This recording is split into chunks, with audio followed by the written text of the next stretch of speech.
पंचदेव प्रार्थना एक शक्तिशाली मंत्र है। प्रातःकाल सच्चे मन से इसे सुनने से जीवन के सभी दुख तुरंत दूर होने लगते हैं। पंचदेव प्रार्थना को प्रतिदिन सुनने से जीवन के असंभव कार्य भी संभव हो जाते हैं। तो आइए सुनते हैं यह पंचदेव प्रार्थना। गजाननं भूतगणादिसेवितं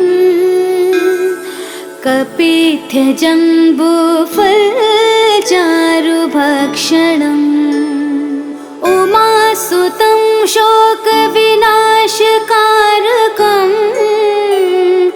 नमामि विघ्नेश्वरपादपङ्कजम्। कर्पूरगौरं करुणावतारं संसारसारं भुजगेन्द्रहारं सदा वसन्तं हृदयारविन्दे भवं भवानी सहितं नमामि। शान्ताकारं भुजगशयनं पद्मनाभं सुरेशं विश्वाधारं गगनसदृशं मेघवर्णं शुभांगं लक्ष्मीकान्तं कमलनयनं योगिभिर्ध्यानगम्यं वन्दे विष्णु भवभयहरं सर्वलोकैकनाथम्।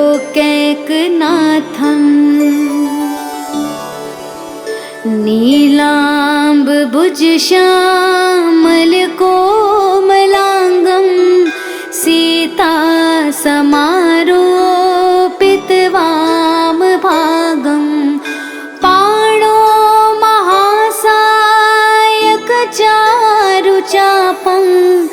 नमामि रामं रघुवंशनाथम्। मनोजवं मारुततुल्यवेगं जितेन्द्रियं बुद्धिमतां वरिष्ठं वातात्मजं वानुरयोधमुख्यं श्रीरामदूतं शरणं प्रपद्ये। करारविन्देन पादारविन्दं मुखारविन्दे विनिवेशयन्तं वटस्य पत्रस्य पुटेश्यानं बालं मुकुन्दं मनसा स्मरामि। या देवी सर्वभूतेषु शक्तिरूपेण संस्थिता नमस्तस्यै नमस्तस्यै नमस्तस्यै नमो नमः। नीलाञ्जनासमाभासं रविपुत्रं यमाग्रजं छायामार्तण्डसम्भुतं तं नमामि शनैश्चरम्। गजाननं भूतगणादिसेवितं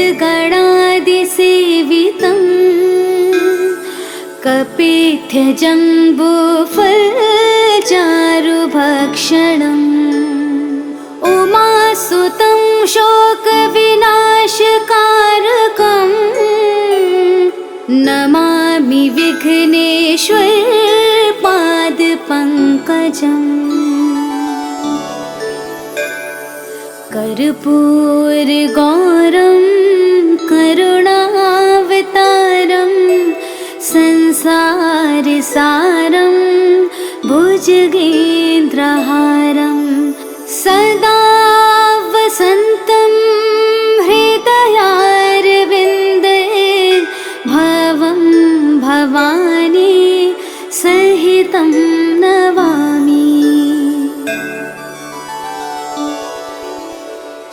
शान्ताकारं भुजगशयनं पद्मनाभं सुरेशं विश्वाधारं गगनसदृशं मेघवर्णं शुभांगं लक्ष्मीकान्तं कमलनयनं योगिभिर्ध्यानगम्यं वन्दे विष्णु भवभयहरं सर्वलोकैकनाथम्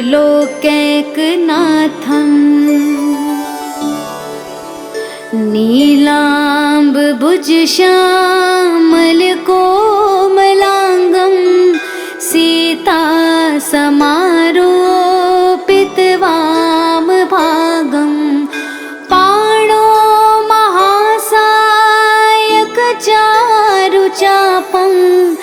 नमामि रामं रघुवंशनाथम् मनोजवं मारुततुल्यवेगं जितेन्द्रियं बुद्धिमतां वरिष्ठं वातात्मजं वानुरयूथमुख्यं श्रीरामदूतं शरणं प्रपद्ये करारविन्देन पादारविन्दं मुखारविन्दे विनिवेशयन्तं वटस्य पत्रस्य पुटेश्यानं बालं मुकुन्दं मनसा स्मरामि। या देवी सर्वभूतेषु शक्तिरूपेण संस्थिता नमस्तस्यै नमस्तस्यै नमस्तस्यै नमो नमः।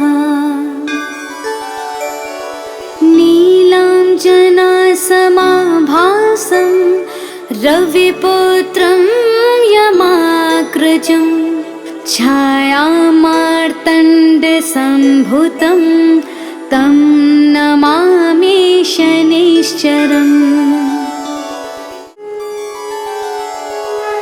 गजाननं भूतगणादिसेवितं कपित्थजम्बूफलचारुभक्षणम् उमासुतं शोकविनाशकारकं नमामि विघ्नेश्वरपादपङ्कजम्। कर्पूरगौरं करुणावतारं संसारसारं भुजगेन्द्रहारं सदा वसन्तं हृदयारविन्दे भवं भवानी सहितं नमामि।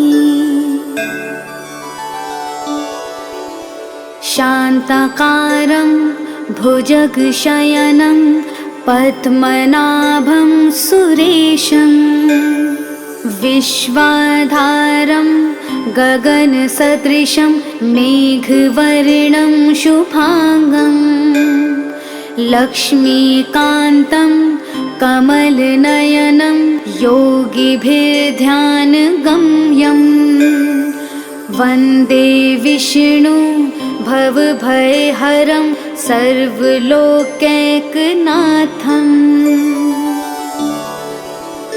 नीलाम्बुजश्यामलकोमलाङ्गं सीतासमारोपितवामभागं पाणो महासायकचारुचापं नमामि रामं रघुवंशनाथम् मनोजवं मारुततुल्यवेगं जितेन्द्रियं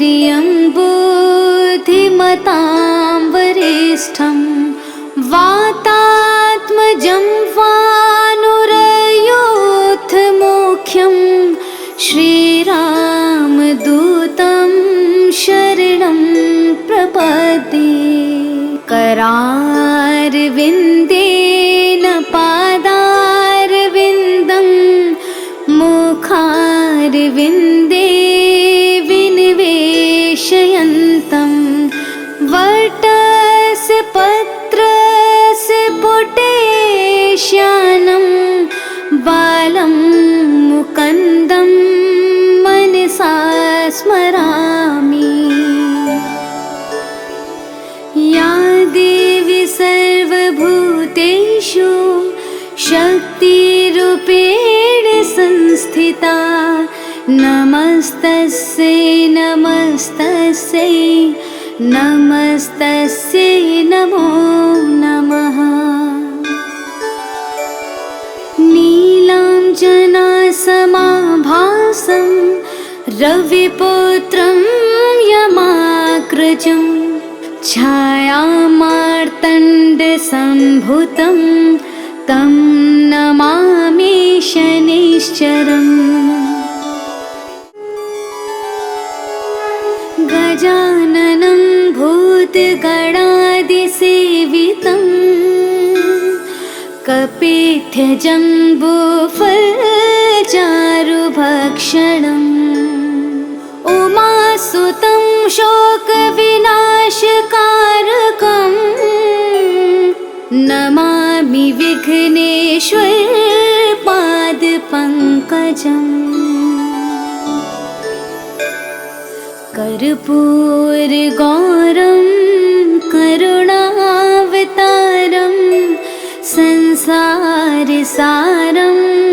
भुजगेन्द्रहारं सदा वसन्तं हृदयारविन्दे भवं भवानी सहितं नमामि। शान्ताकारं भुजगशयनं पद्मनाभं सुरेशं विश्वाधारं गगनसदृशं मेघवर्णं शुभांगं लक्ष्मीकान्तं कमलनयनं योगिभिर्ध्यानगम्यं वन्दे विष्णु भवभयहरं सर्वलोकैकनाथम्।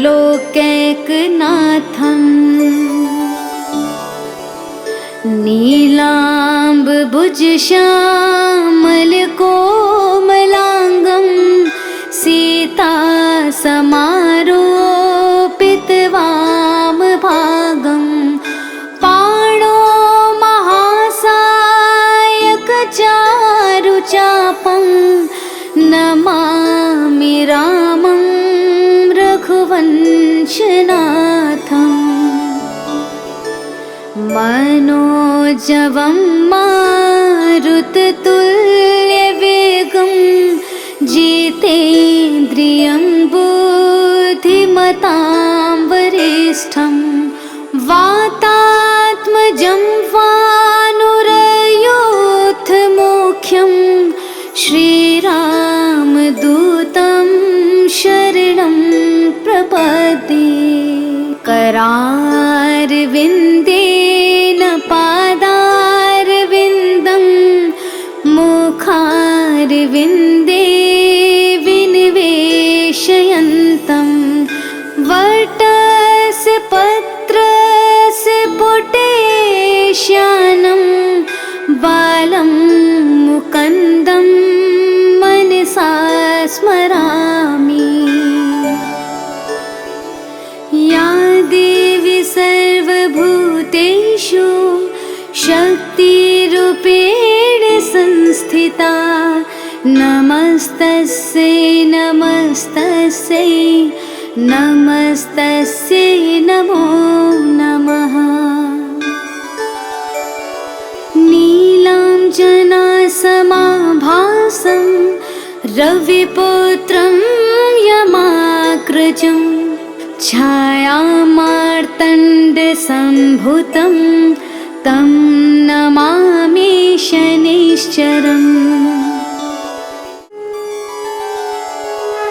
गजाननं भूतगणादिसेवितम् कपित्यजम्बूफलचारुभक्षणम् उमासुतं शोकविनाशकारकम् नमामि विघ्नेश्वर पादपङ्कजम् कर्पूरगौरं करुणावतारं संसारसारं भुजगेन्द्रहारं सदा वसन्तं हृदयारविन्दे भवं भवानी सहितं नमामि। शान्ताकारं भुजगशयनं पद्मनाभं सुरेशं विश्वाधारं गगनसदृशं मेघवर्णं शुभांगं लक्ष्मीकान्तं कमलनयनं योगिभिर्ध्यानगम्यं वन्दे विष्णु भवभयहरं सर्वलोकैकनाथम्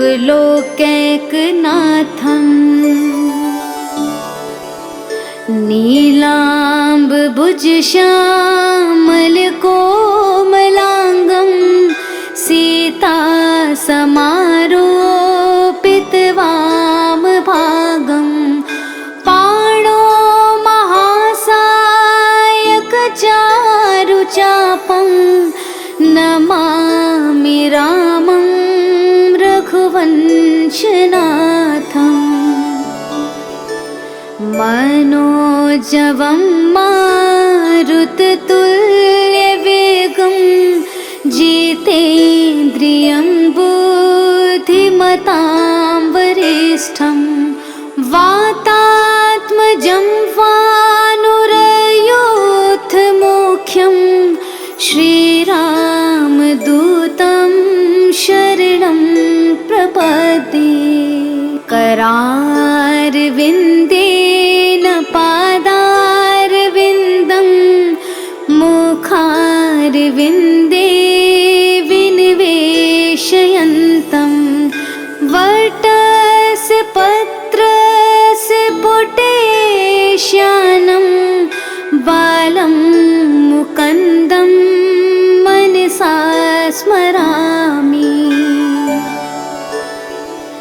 या देवी सर्वभूतेषु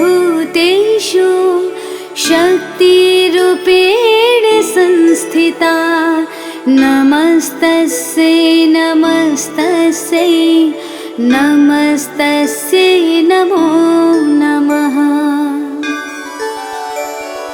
नीलाञ्जनासमाभासं रविपुत्रं यमाग्रजं छायामार्तण्डसम्भुतं तं नमामि शनैश्चरम्। गजाननं भूतगणादिसेवितं कपित्यजम्बूफलचारुभक्षणम् उमासुतं शोकविनाशकारकम् नमामि विघ्नेश्वर पादपङ्कजम् कर्पूरगौरं करुणावतारं संसारसारं भुजगेन्द्रहारं सदा वसन्तं हृदयारविन्दे भवं भवानी सहितं नमामि। शान्ताकारं भुजगशयनं पद्मनाभं सुरेशं विश्वाधारं गगनसदृशं मेघवर्णं शुभांगं लक्ष्मीकान्तं कमलनयनं योगिभिर्ध्यानगम्यं वन्दे विष्णु भवभयहरं सर्वलोकैकनाथम्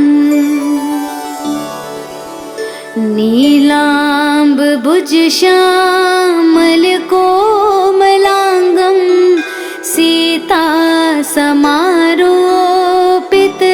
सीतासमारोपितवामभागं पाणो महासायकचारुचापं नमामि रामं रघुवंशनाथम् मनोजवं मारुततुल्यवेगं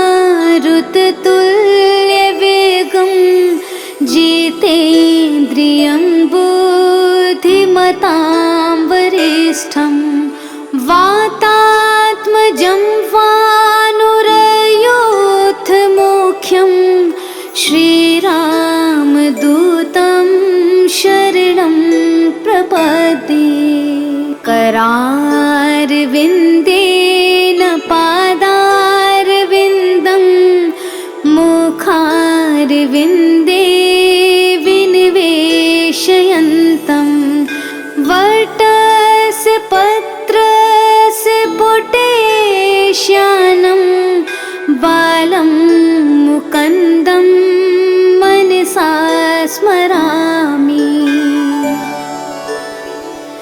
या देवी सर्वभूतेषु शक्तिरूपेण संस्थिता नमस्तस्यै नमस्तस्यै नमस्तस्यै नमो नमः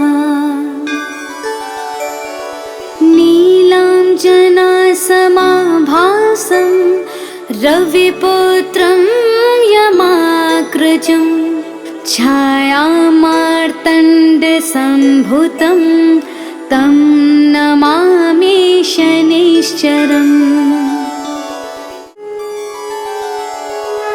गजाननं भूतगणादिसेवितं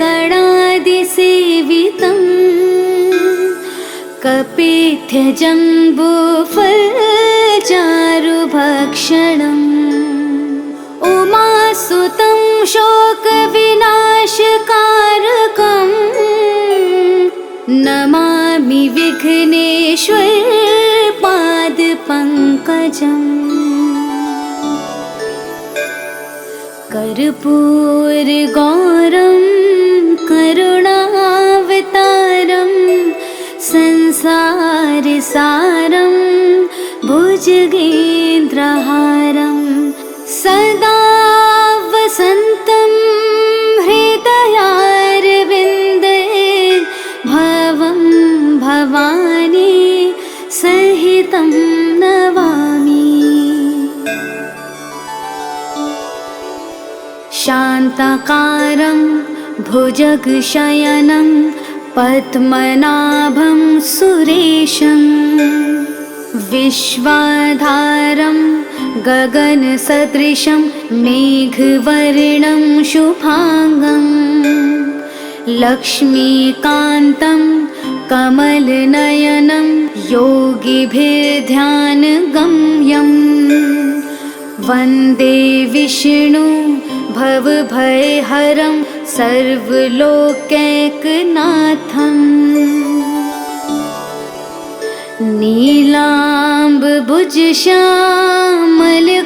नीलाम्बुजश्यामलकोमलाङ्गं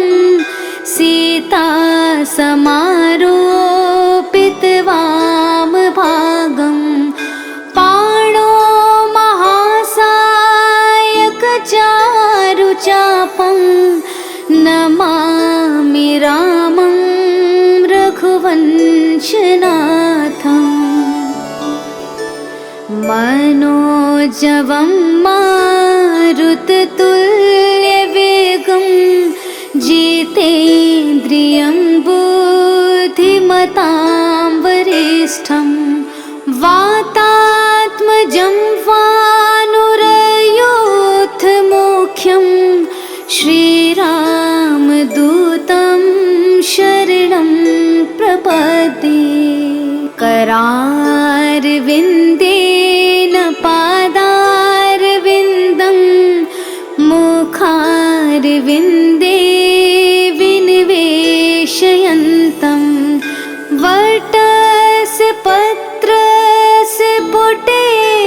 श्यानं बालं मुकुन्दं मनसा स्मरामि। या देवी सर्वभूतेषु शक्तिरूपेण संस्थिता नमस्तस्यै नमस्तस्यै नमस्तस्यै नमो नमः। नीलाञ्जनासमाभासं रविपुत्रं यमाग्रजं छायामार्तण्डसम्भूतं तं नमामि शनैश्चरम्। गजाननं भूतगणादिसेवितं कपित्थजम्बूफलचारुभक्षणम् उमासुतं शोकविनाशकारकं नमामि विघ्नेश्वरपादपङ्कजम्। कर्पूरगौरं करुणावतारं संसारसारं भुजगेन्द्रहारं सदा वसन्तं हृदयारविन्दे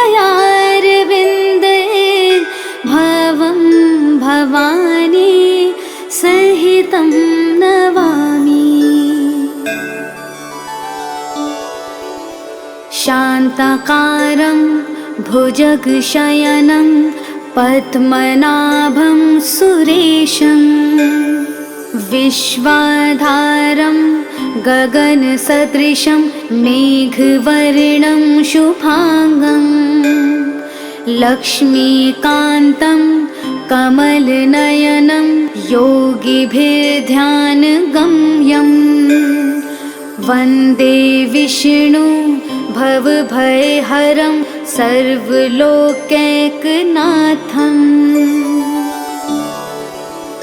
नीलाम्बुजश्यामलकोमलाङ्गं सीतासमारोपितवामभागं पाणो महासायकचारुचापं नमामि रामं रघुवंशनाथम्। मनोजवं मारुततुल्यवेगं जितेन्द्रियं बुद्धिमतां वरिष्ठं वातात्मजं वानुरयोधमुख्यं श्रीरामदूतं शरणं प्रपद्ये। करारविन्देन पादारविन्दं मुखारविन्दे विनिवेशयन्तं वटस्य पत्रस्य पुटे श्यानं बालं मुकुन्दं मनसा स्मरामि। या देवी सर्वभूतेषु शक्तिरूपेण संस्थिता नमस्तस्यै नमस्तस्यै नमस्तस्यै नमो नमः। नीलाञ्जनासमाभासं रविपुत्रं यमाग्रजं छायामार्तण्डसम्भूतं तं नमामि शनैश्चरम्। गजाननं भूतगणादिसेवितं कपित्थजम्बूफलचारुभक्षणम् उमासुतं शोकविनाशकारकं नमामि विघ्नेश्वरपादपङ्कजम्। पादपङ्कजम् कर्पूरगौरं करुणावतारं संसारसारं भुजगेन्द्रहारं सदा वसन्तं हृदयारविन्दे भवं भवानी सहितं नमामि। शान्ताकारं भुजगशयनं पद्मनाभं सुरेशं विश्वाधारं गगनसदृशं मेघवर्णं शुभांगं लक्ष्मीकान्तं कमलनयनं योगिभिर्ध्यानगम्यं वन्दे विष्णु भवभयहरं सर्वलोकैकनाथम्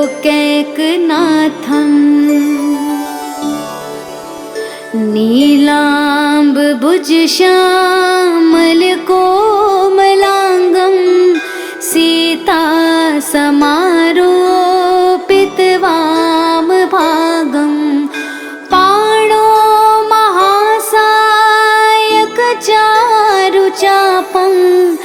नमामि रामं रघुवंशनाथम्। मनोजवं मारुततुल्यवेगं जितेन्द्रियं बुद्धिमतां वरिष्ठं वातात्मजं वानुरयूथमुख्यं श्रीरामदूतं शरणं प्रपद्ये। करारविन्देन पादारविन्दं मुखारविन्दे विनिवेशयन्तं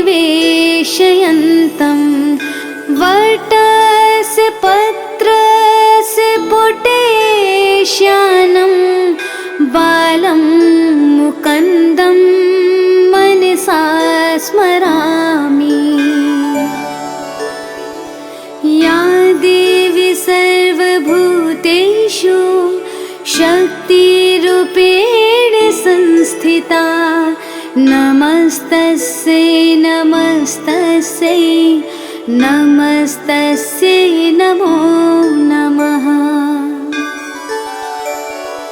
नीलाञ्जनासमाभासं रविपुत्रं यमाग्रजं छायामार्तण्डसम्भुतं तं